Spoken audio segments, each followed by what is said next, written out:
Congress party ने हमारे 400 पार के लक्ष्य को ट्विस्ट करना शुरू किया है। हमने पूर्ण बहुमत का उपयोग कांग्रेस की तरह इमरजेंसी डालकर लोकतंत्र का गला घोंटने में नहीं किया।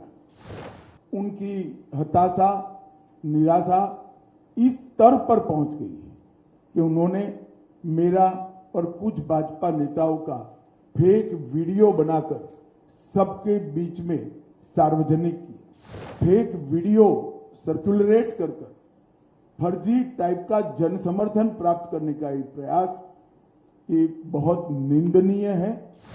मित्रों, आप जैसे जानते हैं, कुछ दिन से कांग्रेस पार्टी ने हमारे 400 पार के लक्ष्य को ट्विस्ट करना शुरू किया है।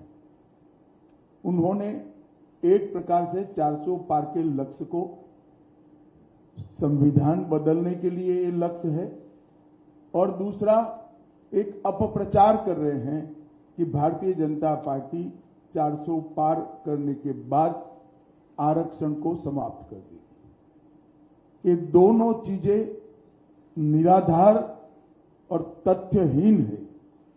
भारतीय जनता पार्टी को पूर्ण बहुमत इस देश की जनता ने 2014 में भी दिया, 2019 में भी दिया। हम 10 साल से पूर्ण बहुमत के साथ की सरकार चला रहे हैं। हमने पूर्ण बहुमत का उपयोग कांग्रेस की तरह इमरजेंसी डालकर लोकतंत्र का गला घोंटने में नहीं किया। इमरजेंसी डालने के लिए, लोकसभा का टर्म एक्सटेंड करने के लिए, संविधान बदल करने में नहीं किया। हमने पूर्ण बहुमत का उपयोग धारा 370 को समाप्त करने में किया, ट्रिपल तलाक को समाप्त करने में किया, अंग्रेजों के कानून बदलकर भारतीय संस्कार और भारतीय पद्धति के कानून लाने में किया, कोरोना के खिलाफ लड़ने में किया और जब कोर्ट से जनादेश मिल गया तो राम मंदिर के निर्माण में भी हमारी सरकार ने पूरी अनुकूल जमीन तैयार करने में अपनी भूमिका करी। कांग्रेस पार्टी एक झूठ फैलाकर जनता के बीच में भ्रांति पैदा करना चाहती है। मैं ये बात स्पष्ट कर देना चाहता हूं कि Bharatiya Janata party ST, SC, OBC के आरक्षण की समर्थक है और हमेशा इसके संरक्षक के रूप में अपनी भूमिका निभाएगी। ये बात नरेंद्र मोदी जी ने भी कई बार सार्वजनिक भाषणों में स्पष्ट की। एसटी, एससी, ओबीसी के आरक्षण में किसी एक राजनीतिक दल ने अगर डाका डाला है तो वो कांग्रेस पार्टी ने डाला है। सबसे पहले उन्होंने संयुक्त आंध्र प्रदेश में मुसलमानों को रिजर्वेशन दिया। वो रिजर्वेशन के कारण ओबीसी का रिजर्वेशन कटा। उसके बाद में कर्नाटक में रातों रात कोई सर्वे के करे बगैर, पिछड़ापन तय करे बगैर सारे मुसलमानों को ओबीसी कैटेगरी में डालकर उनके लिए 4% का कोटा रिजर्व कर दिया। इससे भी पिछड़ा वर्ग का रिजर्वेशन कटा है।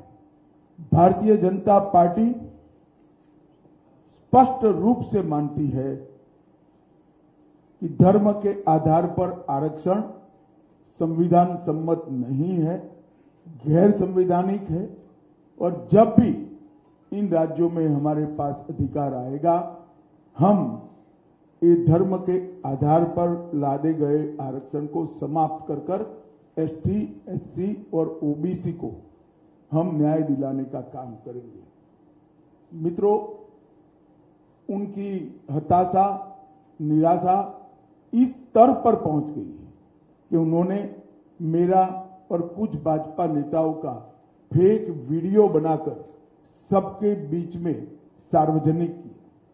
मुख्यमंत्री, प्रदेश अध्यक्ष, इस कक्षा के व्यक्तियों ने भी इस फेक वीडियो को फॉरवर्ड करने का काम किया। अब स्पष्ट हो चुका है। सौभाग्य से मैं जो बोला था उसका भी रिकॉर्डिंग हुआ था। तो वो रिकॉर्ड हमने सबके सामने रखा। दूध का दूध, पानी का पानी हो गया और आज कांग्रेस पार्टी के प्रमुख नेता क्रिमिनल ऑफेंस को फेस कर रहे हैं। ये जो कृत्य है वो उनकी हताशा और निराशा का द्योतक है। जब से राहुल गांधी कांग्रेस की कमान संभाले हैं, राजनीति का स्तर नीचे नीचे नीचे ले जाने का काम कर रहे हैं और ये इसका चरम, लोकसभा में चर्चा न हो देना, राज्यसभा में बहिष्कार करा देना, शोर शराबे करना और निराधार झूठ बोलकर प्रजा में भ्रांति फैलाने का काम लगातार उनके नेतृत्व में कांग्रेस पार्टी कर रही है। और मैं मानता हूं कि अब फेक वीडियो सर्कुलेट कर फर्जी टाइप का जन समर्थन प्राप्त करने का एक प्रयास ये बहुत निंदनीय है और भारतीय राजनीति में किसी प्रमुख दल के द्वारा कभी ऐसा नहीं किया गया। भाई और बहनों, मेरी आप सबसे करबद्ध निवेदन है, सत्य को जनता तक पहुंचाइए।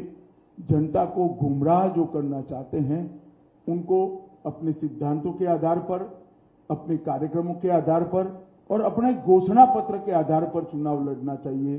फेक वीडियो सर्कुलेट कर नहीं, भारतीय जनता पार्टी के घोषणा पत्र को तोड़ मरोड़ कर जनता के बीच में झूठे तरीके से रखकर चुनाव नहीं लड़ना चाहिए। श्रेष्ठ उत्तराखंड पर खबरों से जुड़े रहने के लिए चैनल को सब्सक्राइब करें, बेल आइकन दबाएं और देखते रहें श्रेष्ठ उत्तराखंड।